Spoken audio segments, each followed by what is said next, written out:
I forgave my cheating wife, but she just cheated again. So this time, I went all out and took our house and kids while she was left helpless. My wife is 41 years old and her name is Grace, not her real name. I'm 43 years old, and I've been married to her for 15 years. That marriage has given us two absolutely beautiful children. Our daughter is 13, and our son is 9. Whether we've been good spouses to one another is one thing, but I know that we have been good parents to our children. I have personally always done my best to make sure that my kids are always happy. I have to tell you something that happened after the birth of our son. When he was just a few months old, my wife was going through a really tough time, and it seemed to be postpartum depression. So I was doing absolutely everything that I could to take the load off of her. One day, she told me that she wanted to go out to just breathe, and I totally understood that. She needed a complete break, at least for a day. So I told her I had everything under control and let her take off for a day to herself. I mean, that's what a good husband would do when it was my kid too, right? The problem came when she got back home. It was very clear that Grace was sad about something. Yes, she might have been going through a depression at that time, but she looked visibly down about something that night. And it all made sense when the children were sleeping, and she said that she wanted to talk to me about something. We both sat in the living room, and she started crying almost right away. I remember being very confused, but I assumed that the emotions had finally started to overflow. But then she spoke, and I remember the exact words she said. It's hard to forget things like this. I slept with somebody. The living room was dead quiet after she said that. Considering that we had just had a child, my wife was going through postpartum depression, and that bad news had been sprung on me late at night with no preparation, I remember being completely confused on how I was meant to react. Was I supposed to start shouting or flipping a table? I had never been an aggressive person, even in moments when it was warranted. The whole night was weird because it took me 10 minutes of us sitting there before I could break the silence. I asked her who it was. She also left a big pause before admitting it was just some random guy. I was tempted to ask exactly what they had done, but I didn't want to do that to my mental health. She volunteered more, saying she went to a bar, he hit on her, and she got carried away. And then she let the sentence end in silence. We sat there for like another 10 minutes before I told her she should get some sleep. She went upstairs and I slept on the couch that night. That was actually the last time we actually spoke about it. I don't know why. I really can't explain why I didn't go back to the cheating after that point. I think I felt like everything was so happy with a new kid and what I felt was a model family. And maybe I made excuses for her because of her PPD. Was that the wrong thing to do? Should I have berated her like any other cheater would have been, regardless of what she was going through? I don't know, and I know a lot of you will judge me for sticking with her after that. But it's one of those situations you'll never know how to handle unless you're in it. I even gave her credit for coming out with it right away. It was a sign of remorse. So I just let the whole episode slide. We never spoke about it for nearly a decade after it happened, until this year. Some needed context is that I'm a busy guy. I have my own business, and after reading some books years ago, I became big on properly structuring my days for productivity. So most of the time, except for rare cases, it's pretty easy to tell when I'll be at work, when I'll be eating lunch, when I'll be working out, and so on. It's a pretty great system for me. And ever since embarking on it a few years ago, I felt so much more productive. But I'm not here to advertise anything to you guys. The main point is that I have very predictable days. So if you're very close to me, you know exactly where I'll be and at what times, though again, except for on rare occasions. One day not too long ago, it was a Tuesday, so I was supposed to be at work from 10 a.m. to 6 p.m. before hitting the gym and returning home. The day started out the way it was supposed to, and I went out by 10 a.m., and everything was going the way it always does. I think it was around 2:30 p.m. that I got a call from one of my neighbors. His name is Steve. We were pretty friendly, but he rarely called me because most of our interactions were in person. I picked up the call, and we exchanged the regular greetings and made a little of our usual small talk, but it seemed like he had something to say. So I asked him why he called. I might be very off, maybe I'm being paranoid on your behalf, but I've noticed a black Tacoma parked in your driveway. This might be the third time I've seen it over the last 2 months, but I only just saw the driver today, and it's a man I do know. I'm not trying to say anything is going on, because I like Grace as much as I like you, but I've seen this car around when you're out. So I feel it's better to be safe than sorry. I'm sorry if I'm being invasive and if you'll hate me because I'm essentially accusing your wife of some things, but I'd want you to do this for me if you saw the same. So you can hate me after, okay? When he finished talking, my heart was already beating pretty fast because it just zipped my memory right back to what had happened all those years ago. My wife wasn't an angel, I knew that, but I felt like it was truly a mistake she had made back then. And Steve could be very off with the situation. It could be a plumber or some other kind of handyman. I was trying to reassure myself, but I knew I would have to show up no matter what. I needed to have closure. So I told my workers that I'd be taking off for a bit. They were surprised because they know all about my routine, but they didn't ask any questions. And I got in my car and headed for home. If what Steve was saying was true, I couldn't announce my presence. So as I got to my neighborhood, I parked way down the street and decided to head to the house on foot. I got to my house in a few minutes and carefully unlocked the door and entered. The moment I stepped in, I was greeted by the scent of an unfamiliar perfume, and it was clearly masculine. I headed up the staircase, and halfway up it, I saw a loosened tie sitting on the upper landing. When I got upstairs, 2 shoes were tossed in front of the door, and then I could hear it. I could hear the bed creaking from inside the room, and I could hear their sounds. They thought they were alone, so the door was wide open, but they couldn't see me from where I was. And I remember standing there and really contemplating what I was going to do when I entered the bedroom. In fact, I remember thinking that I could walk back downstairs without either of them knowing that I was there. But I just kept thinking that this was our house. This was not the first time that my wife had cheated on me. She was sleeping with someone in our bed, a bed that I would have slept on happily hours later. Update. I walked right into the room and they jolted in fear. My wife immediately pulled the covers up to hide her body and her face. The guy with her seemed incredibly confused. I wasn't convinced that he didn't know he had been sleeping with a married woman all this time. He was only shocked that I was around when she had probably guaranteed him I wouldn't show up. He started to wear his clothes, and my wife just stayed beneath the covers. As I stood in the doorway, I really didn't know what to do. What exactly is the appropriate reaction when you find your wife sleeping with another man in your matrimonial bed? Well, I figured out what my body thought was the appropriate reaction.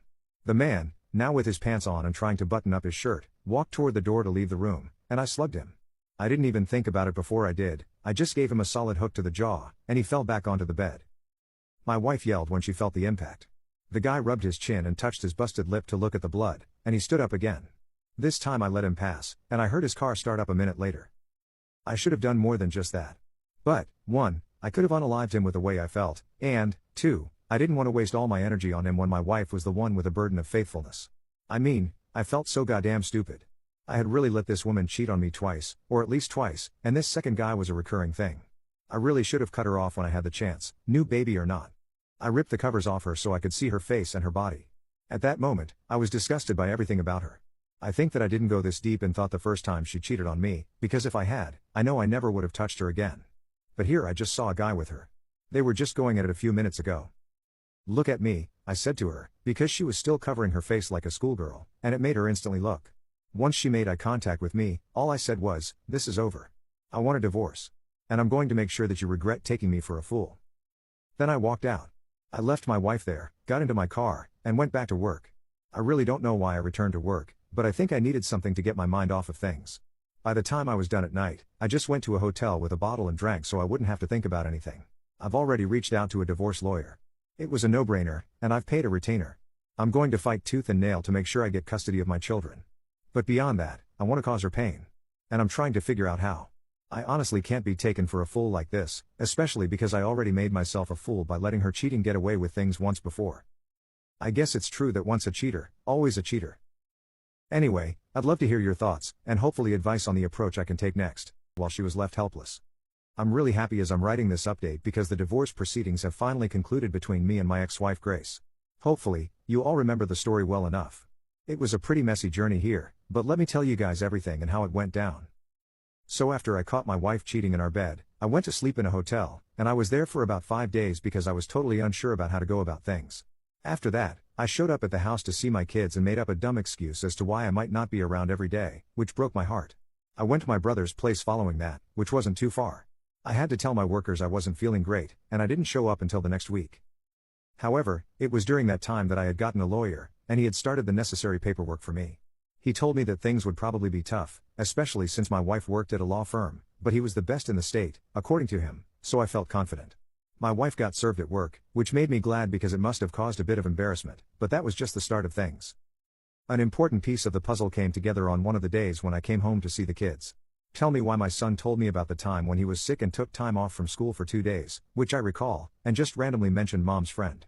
As soon as he said that, I started recording the audio. Apparently, Mom's friend drove a big black car, and she came around on one of those days he was at home. This literally happened about a week before I caught her. Honestly, I was furious, but I had to keep my cool around the kids because this meant that Grace was fornicating even with the kids in the house, bringing random men around my children. She didn't have the decency to keep her bad behavior away from my kids. Everything I found out went straight to my lawyer, and he seemed to be a lot happier than I was with the new development because he seemed to see an angle that things could work from. He also asked for bank statements. We had a joint account, so he could try and find any evidence of her using our funds on her affair. Admittedly, the guy was doing a great job, and I felt confident in him. The whole divorce saga was extremely long, tiring, and expensive, and I don't ever want to have to go through anything like that again. It was so sad to see myself having to fight for custody of my children from a cheating woman. Honestly, it went on for several months. Every time I remembered I was about to split my children's home, I had second thoughts, but I realized that the unhappiness would be evident between their mother and me, and it wasn't worth them growing up in that kind of household anyway. To cut the whole thing short, I was very happy with what was awarded at the very end of the day. I have to pay alimony. It's not going to hurt me, but I have to pay some nonetheless. However, I don't care about that part, because I got sole physical custody of the kids. It was messy getting to that point, but there was a good argument made about her endangering the kids by bringing strange men to the house.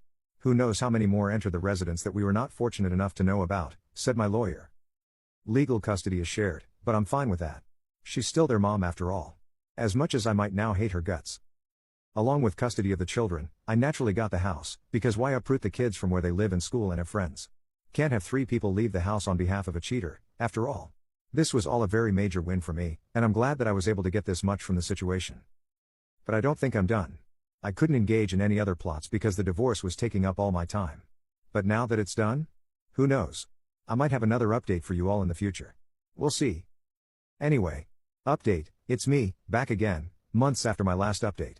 I'm sorry for being so tardy, but revenge takes time, and I'm happy to say that this should be the final update. Now let me cut to the chase. What I wanted to take last was my ex-wife's job. I really wanted to go after her affair partner, but I had no idea what his name was or where I could find him, so I let it go. At least I got to slug him though, which made me feel very good in retrospect. I think this was recommended in the comments of my original post way back whenever. About a month after the divorce, I was able to get into my ex-wife's Google Drive because she was still using the same password that I knew. I did this at night with a VPN active since I already knew I was up to no good. I knew that I should have stopped with my win in the divorce, but there was something that just made me have to get back at her in full. Anyway, I spotted the files that she had been working on last, and I downloaded a bunch of them that seemed confidential. Then I deleted them. Yes, I do recognize that what I was doing was illegal, but honestly, I couldn't care less. Like I said, she works at a law firm, not the biggest one in the world or anything, but sizable for where we lived. I wasn't too scared of them, especially after they weren't much of a threat during the divorce. The files I took were all I needed, and I gave it about a week before I did anything with them. This is where things got fun. I had a friend in another country who knew all about the divorce and the cheating, and he was entirely on my side through the whole thing. We've been friends for a very long time. So I had him sign up for a new email account. I had sent him the confidential files through a separate platform, and all I told him to do was send those files to the law firm's email address with some cryptic message about how a certain Grace had left herself open and those confidential files had been posted to the dark web. They hadn't, but it made the whole thing seem more nefarious. After this point, he told me he never got a reply from the law firm. And I wasn't surprised. In fact, I didn't hear much about the situation until Grace called me about 2 weeks after, asking whether she could get her alimony early. I asked why, and all she said was just trouble at work. That's all you need to know. There was an edge to her voice that normally would have pissed me off, but in this case, my goodness, was it sweet to hear. It was only about a month after this that she ranted to me about how she had been let go because of some kind of security breach at work that wasn't her fault, and I had to mute the call to laugh at how everything worked out for me. At the end of the day, I got the kids. I got the house. And I got her job. Not that I needed it for anything but my own satisfaction. I hope I never get found out. And I probably won't, because I doubt they'll deem it big enough to warrant an investigation. She was never a big shot at work. The moral of my story is that sometimes, being the bigger person is not the most satisfying way for things to go. So if you ever get the chance to get some sweet revenge, take it. It's not gonna fix your ex-wife sleeping with someone else. But it'll certainly make you feel better than anything else can.